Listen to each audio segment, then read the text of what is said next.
আমি চারটি বিষয়ের কথা বলবো যেগুলো রমজানে হয়তো কম বেশি আপনি করেছেন আল্লাহর তৌফিকে।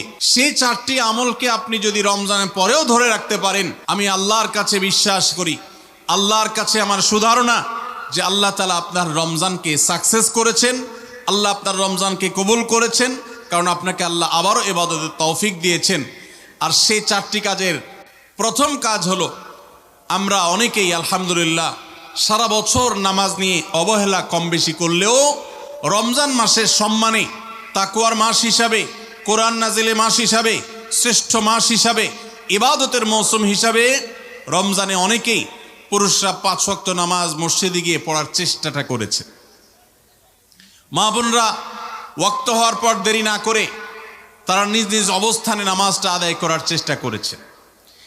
রমজানের পরে এই 5 ওয়াক্ত নামাজ যেটা রমজান মাসে আপনি সঠিকভাবে করেছেন, এই নামাজটা যদি আপনি ধরে রাখেন, 5 ওয়াক্ত নামাজ কি শুধু রমজানের ইবাদত না রমজানের পরেরও ইবাদত? কি বলেন? 5 ওয়াক্ত নামাজ কি শুধু রমজানের ইবাদত? রমজানের পরেরও ইবাদত, পালনীয়। অতএব 5 ওয়াক্ত নামাজ যদি আপনি রমজানের পরে ধরে রাখতে পারেন, আপনার জান জীবন যেতে পারে, অনেক লস হয়ে যেতে পারে, কিন্তু ওয়াক্ত চলে যাবে আর আপনি নামাজ পড়বেন না। ইমানদারের দ্বারা এটা কল্পনাও করা যায় না, কোনো মুসলমানের জন্য এটা কল্পনা করা যায় না যে তিনি নামাজের ওয়াক্ত চলে যাবেন আর অবলীলায় তিনি অন্য কোনো কাজে ব্যস্ত থাকবেন, অসম্ভব। এর সাথে ইমানের সাংঘর্ষিকতা এই লেভেলের যে ওমর ইবনুল খাত্তাব রাদিয়াল্লাহু তাআলা বলেছেন, লা হাজ্জা ফিল ইসলাম লিমান তারাকাস সালাহ। যে ব্যক্তি ইচ্ছাকৃতভাবে নামাজ ছেড়ে দেয়, নামাজ ত্যাগ করে, অন্য কাজে মগ্ন থাকে, ওয়াক্ত চলে যায়, ইসলামে তার কোনো হিস্সা নাই, কোনো অংশ নাই, কোনো ভাগ নাই, সে নিজেকে মুসলিম দাবি করবার কোনো নৈতিক অধিকার নাই যে নামাজ ইচ্ছাকৃত পড়ে না, ত্যাগ করে। রমজান মাসের 5 ওয়াক্ত নামাজটা যদি আপনি সারা বছর ধরতে পারেন, এটাকে যদি আঁকড়ে ধরতে পারেন এবং ধরে রাখতে পারেন, তাহলে আপনি একটি আমলে সাকসেস। নাম্বার 2, রমজান মাসে আমরা অনেকেই আল্লাহর দেয়া তৌফিকে গুনাহ এবং পাপাচারের কাছ থেকে বেঁচে থাকার চেষ্টা করেছি। চোখের জিনা, কানের গুনাহ, হাত দ্বারা কৃত অপরাধ, নানাবিধ অপরাধ থেকে আমরা বেঁচে থাকার চেষ্টা করেছি। আল্লাহ তৌফিক দিয়েছেন। কেন? কারণ রমজান মাস তাকওয়ার মাস, গুনাহ ছাড়ার মাস, সেজন্য আমরা গুনাহ ছাড়ার চেষ্টা করেছি। এই যে রমজান মাসে আমরা পাপাচারের কাজ বর্জন করে থাকার চেষ্টা করেছি, রমজানের পরেও যদি এই চেষ্টাটাকে অব্যাহত রাখতে পারি, এটাকে যদি আমরা ধরে রাখতে পারি, ইনশাআল্লাহ আমার রমজান সাধনা সার্থক হয়েছে, আমার রমজান ইবাদত কবুল হয়েছে আল্লাহর কাছে। এটা বুঝার সবচেয়ে বড় আলামত হলো রমজানের পরেও আপনি আমল ইবাদতের পাশাপাশি গুনাহগুলো থেকে বেঁচে থাকার চেষ্টা করছেন। আপনি কোনো পাপের কাজ করতে যাচ্ছেন, মোবাইলে কোনো হারাম ভিডিও দেখতে যাচ্ছেন, হারাম কোনো বিষয় আপনি লিপ্ত হতে যাচ্ছেন, সাথে সাথে আপনার যদি আল্লাহর কথা স্মরণ হয় আর আপনি ওই হারাম থেকে নিজেকে বাঁচিয়ে রাখতে পারেন, তাহলে আপনার রমজান সাধনা সার্থক। আপনি আর কিছু না পারেন, রমজানের এই 2টি কাজ, প্রথমত 5 ওয়াক্ত নামাজ, দ্বিতীয়ত হলো যেই কোনো পাপাচার থেকে বেঁচে থাকা, এই 2টা যদি করতে পারেন তাহলে অনেকাংশেই আপনার রমজান সফল এবং সার্থক ইনশাআল্লাহ। প্রিয় ভাইয়ের আমার, আল্লাহ যেখানে বলেই দিয়েছেন ইন্নামা ইয়াতাকাব্বারুল্লাহু মিনাল মুত্তাকিন, আল্লাহ শুধু মুত্তাকিদেরটাই কবুল করেন। মুত্তাকি না হয়ে আল্লাহর কাছে কিছু উপস্থাপন করলে, পেশ করলে, দান দক্ষিণা করলে, কোরবানি করলে, নেকামল করলে আল্লাহ সেটা কবুল করেন না, মুত্তাকিদেরটাই কবুল করেন। অতএব আপনি মুত্তাকি কিনা তার পরিচয় হবে, তার প্রমাণ হবে আপনি পাপাচার থেকে বাঁচার জন্য সংগ্রাম করছেন কিনা। আপনি যদি গুনাহ থেকে বাঁচার জন্য সংগ্রাম করেন, চেষ্টা করেন, সাধনা করেন, পরিশ্রম করেন, নিয়ত করেন, ইচ্ছা করেন এবং এর জন্য আপনি পদক্ষেপ গ্রহণ করেন, তাহলে তার মানে হলো আপনি মুত্তাকি। যত বেশি গুনাহ থেকে বাঁচার চেষ্টা করতে পেরেছেন তত বড় মাপের মুত্তাকি।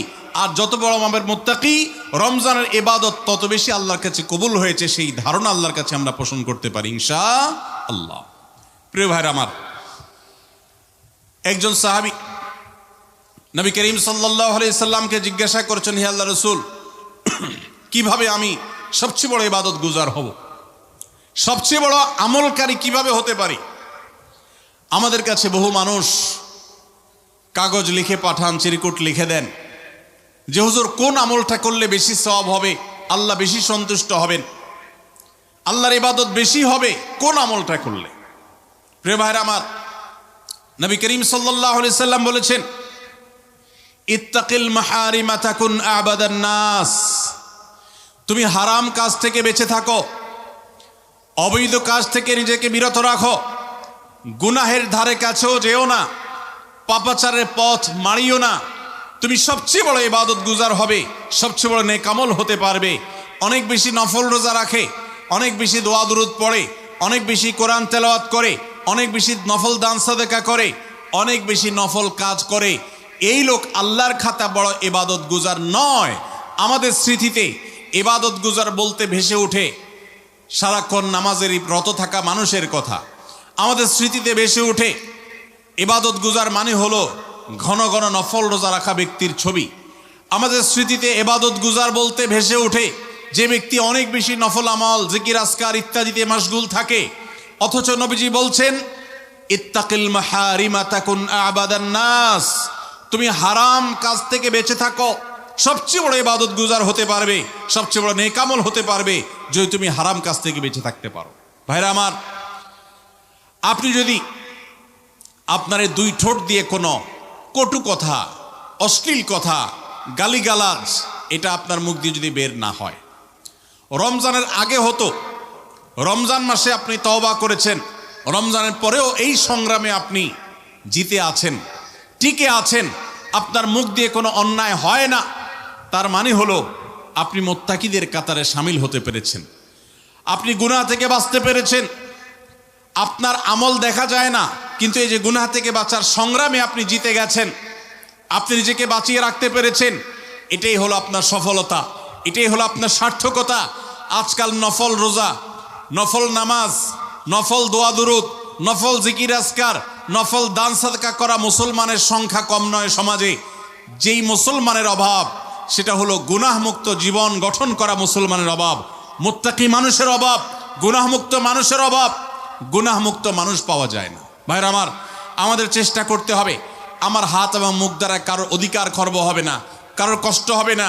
মুসলমান তো বটে, অমুসলমানকেও কোনো কষ্ট আমি দেব না, কারোর অধিকার নষ্ট হবে না, সম্পদে কারোর হক আমি নষ্ট করব না।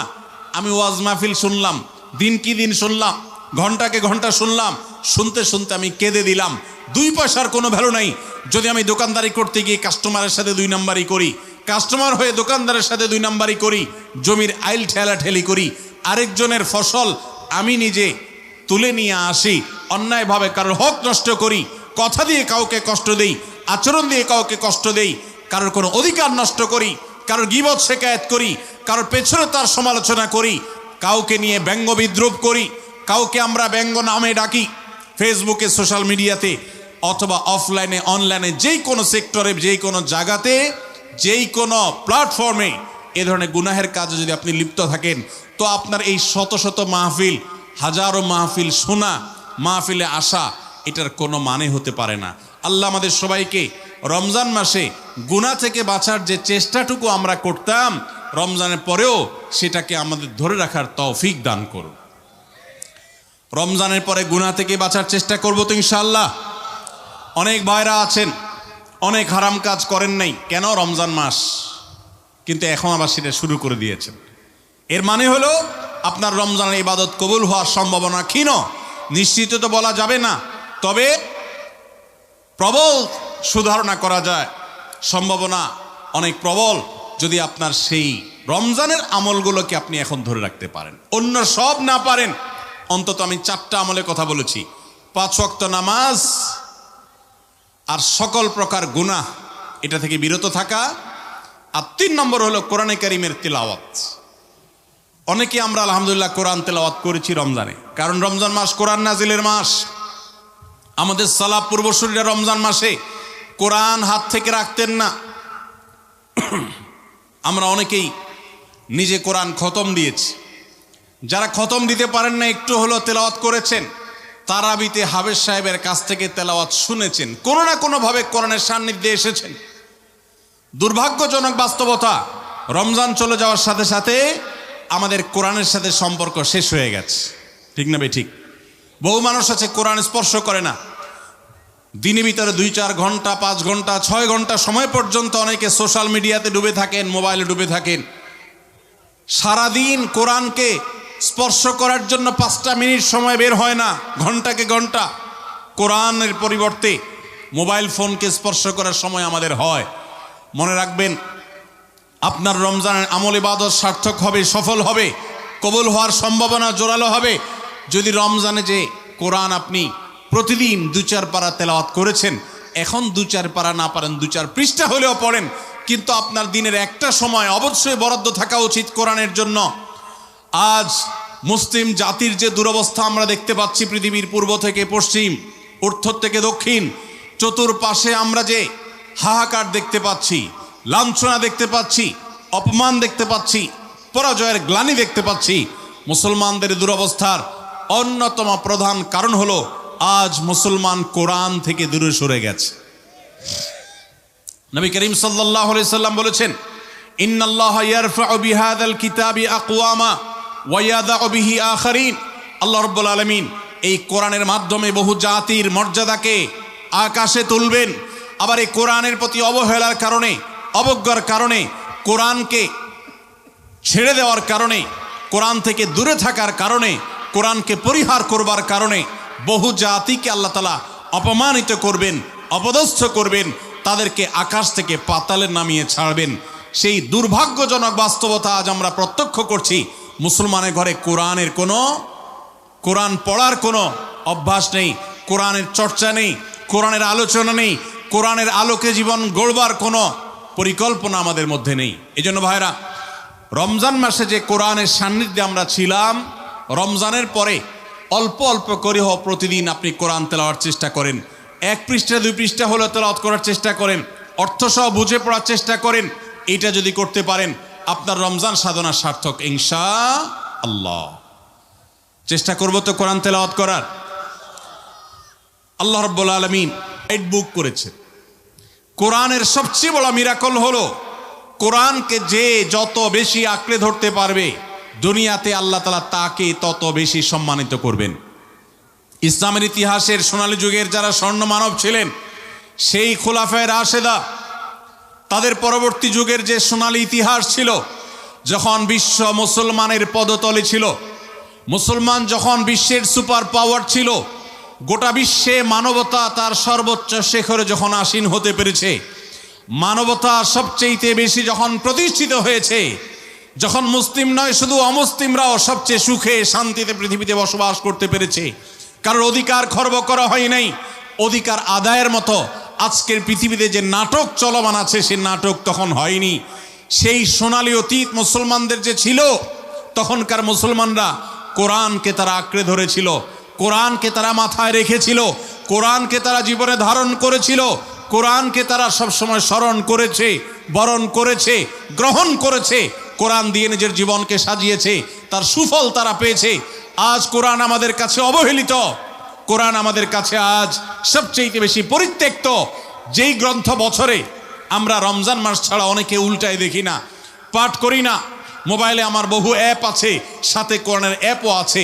আমি সোশ্যাল মিডিয়ার অ্যাপগুলো দিনের ভিতরে 50, 60, 70, 80, 100 বার ওপেন করলেও কোরআনের অ্যাপটা দিনে একবার ওপেন করা হয় না। কোরআনের জন্য কোনো সময় আমার বরাদ্দ নাই। আমাদের বাসা বাড়িতে অনেক কিছু চলে, কোরআন তেলাওয়াত চলে না। বহু কিছু নিয়ে আড্ডা হয়, কোরআন নিয়ে পাঠচক্র হয় না, গ্রুপ ডিসকাশন হয় না, আলোচনা পর্যালোচনা হয় না। এইরকম পরিবার আজ ঘরে ঘরে, প্রত্যেকটা জায়গায় জায়গায়। আর এই কারণে আজ আমাদের দুরবস্থা আমরা দেখতে পাচ্ছি পৃথিবীর চতুর্প্রান্তে রয়েছে। আল্লাহ তাআলা আমাদের সবাইকে কোরআনকে সারা জীবনের জন্য আমাদের সাথী করার তৌফিক দান করুন। কোরআন নিয়মিত পড়বেন তো ইনশাআল্লাহ? প্রতিদিন পড়বেন তো ইনশাআল্লাহ?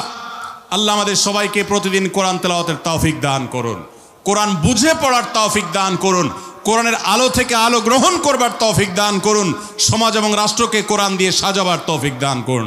বলুন আমিন। নাম্বার 4, শেষ পয়েন্ট। রমজান উপলক্ষে আমরা অনেকেই ভোর রাতে সাহরি খেতে উঠে আল্লাহর কাছে কম বেশি দোয়া করার চেষ্টা করেছি, 2-4 রাকাত তাহাজ্জুদ নামাজ পড়ার চেষ্টা করেছি, ঠিক না ঠিক? ইফতার সামনে নিয়ে অনেকে দোয়া করেছেন। রমজান মাসে রোজাদারের দোয়া কবুল হয় দিনের বেলায়, অনেকে দোয়া করেছেন। রমজান শেষ, তাহাজ্জুদ পড়া তো ভোর রাতে উঠে দূরের কথা, অনেকের ফজর নামাজ পড়াটাই কঠিন হয়ে গেছে, ঠিক না ঠিক? আজ রমজানের পরে রমজানের সেই আমলের ধারাবাহিকতা, অর্থাৎ ভোর রাতে তাহাজ্জুদের নামাজ পড়ার যদি কেউ অভ্যাস ধরে রাখতে পারেন, এটা হবে সবচেয়ে বড় অর্জন। এটা যদি না পারেন, অন্তত ফজরের নামাজ, 5 ওয়াক্ত নামাজ তো পড়বেনই, ফজর নামাজ স্পেশালি জামাত যাতে কোনোভাবে মিস না হয়। আর দিন এবং রাত 24 ঘন্টার কোনো একটা সময় আল্লাহর কাছে দুহাত তুলে দোয়া করার অভ্যাস গড়ে তুলবেন, চেষ্টা করবেন তো ইনশাআল্লাহ। কয়েকটা সময়ের দোয়া আল্লাহর কাছে করলে সেটা বিফলে যায় না। এর ভিতরে একটা হলো ভোর রাতের দোয়া, আরেকটা হলো 5 ওয়াক্ত নামাজের পরের দোয়া, আরেকটা দোয়া কবুলের সময় আছে শুক্রবারে। কোন সময় হাদিস এটা ফিক্স করা হয় নাই, তবে হাদিস বিশ্লেষকগণ অনেকেই বলেছেন সেই সময়টা হলো জুমার দিন আসরের পরের সময়। জুমার দিন আসরের পরে সূর্য ডুবার আগ পর্যন্ত আল্লাহর কাছে যদি দোয়ায় মাশগুল থাকেন, বাসা বাড়িতে আছেন, কর্মস্থলে আছেন, রাস্তাঘাটে আছেন, যেখানে যে অবস্থায় আছেন, জুমার দিন শুক্রবার বাদ আসর সূর্য ডুবার আগ পর্যন্ত দোয়া কবুলের মোক্ষম একটা সময়, অসাধ্য সাধন করবার সময়, একেবারে অসম্ভবকে সম্ভব করার সময়, আল্লাহর কাছ থেকে সব কিছু নিজের করার সময়। এই জন্য এই সময়গুলো আমরা মিস করব না। তো রমজান মাসের দোয়ার অভ্যাসটা যদি রমজানের পরে আপনি ধরে রাখতে পারেন, ব্যাস এনাফ। 5 ওয়াক্ত নামাজ,